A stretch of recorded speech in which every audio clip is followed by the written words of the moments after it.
हमने FIFA TDS academy शुरू करा भुवनेश्वर में, और जिन्होंने सिर्फ जुलाई 2024 में शुरू हुई, और इनके मैच रिजल्ट भी हमने आपके सामने रखा।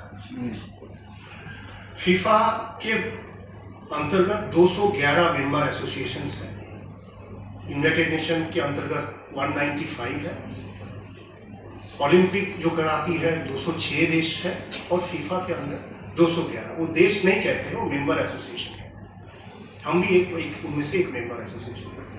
इन 211 में से 75 देशों में इन्होंने ये फीफा टीडीएस लाया है स्कीम, और इनके हेड जो है आर्सेन वेंगर है।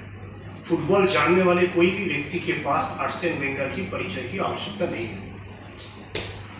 उन्होंने ये सारे प्रोजेक्ट को हेड कर रहे, और हम बड़ी आभार है उनके प्रति कि उन्होंने इंडिया को विशेष दृष्टि से देख रहे हैं, और उनके 2 व्यक्ति हमेशा हमारे साथ रहते हैं निरंतर संपर्क में, और रोज क्या करना कैसे करना उनके पास ही रिपोर्ट जाती है। उन्होंने जो ट्रेनिंग के जो गाइडलाइन बांध दी है, उसी ट्रेनिंग के अनुसार उसी की परिणाम हमें मिला है भुवनेश्वर में AIFF फीफा टीडीएस एकेडमी। हमारा क्या प्रयास है, हमें लगा कि भारत जैसे देश जिसकी आबादी इतनी है और इतनी डाइवर्सिफाइड है, वहाँ सिर्फ एक एकेडमी से शायद लाभ ना, हमारी समस्याओं की समाधान ना। इस हेतु हमने क्या 5 एकेडमी बना सकते, 5 जोन, इसकी प्रयास हमने करा, और यदि भगवान चाहे, भाग्य साथ दिया, तो हो सकता है अगले 1 महीना में हम आपके सामने दोबारा बैठे और कहें कि दूसरा एकेडमी हम यहाँ करें। इसके लिए हमें आपकी भी मदद चाहिए, क्योंकि हम जब इंटरनेशनल सेमिनार में जाते हैं और वहाँ पर ये भी बातें होती है कि देखिए, आप एक फुटबॉल में जब होम टीम मैच ऑर्गेनाइज कराती है, नहीं सर, सर एक मिनट इस पे आप मेरी बात सुनिए। आप जो बता रहे हैं एकेडमी की, सब हम आपकी बात पे हैं। मेरा क्वेश्चन ये है कि इंटर नेशन मैचेस जो है, जैसे कि बॉर्डर गवास्कर ट्रॉफी होती है, इसी तरीके के मैचेस कोई आपकी टीम जो है यूरोप के साथ रखे, ताकि आपकी पूरी टीम का स्टैंडर्ड जो है वो बढ़े। मैं आपकी एकेडमी और उससे मुझे कोई, मैं मानता हूं कि आप कोशिश कर रहे हैं। मेरा क्वेश्चन ये है कि जब तक मैचेस नहीं खेलेंगे, तब तक लेवल ऑफ स्टैंडर्ड जो है वो एशिया से ऊपर नहीं उठेगा। ये आपने सही कहा। इसमें क्या होता है, फीफा रैंकिंग का एक विंडो होता है, तो वो 10 दिन 3 बार होता है, 10 दिन, और एक माइक लेंगे। तो ये रैंकिंग में हर 5th रैंक है, 10th रैंक है, 20th रैंक है, वो तो अच्छा रैंक टीम के साथ खेलने चाहता है, क्योंकि जब so that उनका ranking will get improved. Okay, so what happens is in FIFA during the windows is the only time you can play friendlies with another country, and no other time it's very difficult. So everyone wants to play with equal countries, or somebody who's above them or little below them, because that's how you get ranking points. So none of the European countries will want to play with India, because our ranking is much lesser, just like how we are ranked country. So वो थोड़ा difficulty है.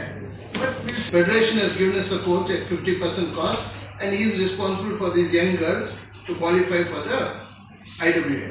Under 17 national team को Atletico Madrid में रखा था। इन्होंने 2 match Germany में खेला और 6 मैच स्पेन में खेला। तो हमारा ये था कि यदि हम नीचे से खिलाते हैं तो उनकी हमारे लिए भी लॉन्ग टर्म बेनिफिट आता है। तो इस कारण से हमने नीचे के जो टीम्स हैं वो यूरोप में खेल रहे हैं। हम ये भी प्रयास कर रहे हैं अभी न्यूजीलैंड और ऑस्ट्रेलिया में भी जाए, हमारा मैच हो। न्यूजीलैंड की अभी 2027 में 100 साल होने वाले उनकी आज़ादी के, उस पर भारत और न्यूजीलैंड साथ में फुटबॉल खेल सके, इसकी बात हो रही है, इसकी प्रयास भी चल रहे हैं। आपको जानकर ये भी हमें लगता है कि आपके मुझे आपको सूचित करना है कि जापान जो है अभी एशिया रैंकिंग में, जापान, कतार, साउथ कोरिया, सऊदी, ईरान, ये 5 देश जो है सबसे टॉप के 5 फुटबॉल खेलने वाले देशों में माना जा रहा है। जापान में लगभग हर देश में जो फुटबॉल में आगे है, चाहे यूरोप हो या अमेरिका हो, उन्होंने अपना ऑफिस खोल के रखा है, उनके फुटबॉल के ऑफिस खोल के रखा है, ताकि उस ऑफिस के माध्यम से जापानी खिलाड़ी को विदेश के लीग में खेलने जाने की मौका मिले, अवसर मिले, ताकि मान लीजिए 2 जापानी किसी एक क्लब में चला जाता, स्पेन के क्लब में, और उनकी तरह से फुटबॉल सीखता है। हमारी तरफ से क्या प्रयास रहा, हमने प्रयास करा भी, लेकिन जैसा कि हमने कहा आपसे, ये मान लीजिए आप जब एक संगठन चलाते हैं तो ऐसा नहीं कि हमेशा हर व्यक्ति आपके अनुकूल सोचने वाले व्यक्ति हो और आपके हर काम के कारण वो खुश हो, ऐसा नहीं है। कई लोग ऐसा भी चाहते हैं कि आप इस पे सफल ना हो। तो हमने ये कहा था कि हमारे तरफ से मान लीजिए देश में 151 विदेशी खिलाड़ी आकर खेलते हैं, अलग अलग एजेंट के माध्यम से, आई लीग हो जाए, ISL हो जाए, 151 खिलाड़ी आते हैं। तो क्या हम एक बनाते हैं, पूल बनाते हैं कि भाई जैसा हम हमेशा विदेश के साथ एक्सचेंज ऑफ स्टूडेंट करते हैं, एक्सचेंज ऑफ एजुकेशन करते हैं, तो एक्सचेंज ऑफ प्लेयर्स करें। आप हम आपसे 150 प्लेयर ले रहे हैं, हमारा देश में आपको हम रोजगार दे रहे हैं, आप हमारे कम से कम 50 या तो 25 प्लेयर को बाहर खिलाओ, ब्राजील में खिलाओ, स्पेन में खिलाओ, कहीं और खिलाओ, कम से कम जाके खेलें। लेकिन ये क्या है, आप प्रयास करें और सामने से मान लीजिए 3 और अड़चने आ जाए और चौथे दिन आपको बोलने लगे कि प्रेसिडेंट को इसमें उत्साह है विशेष, तो आपको लगे भाई इससे अच्छा कि ना हो, दूर है। तो मुझे लगता है कि हम सभी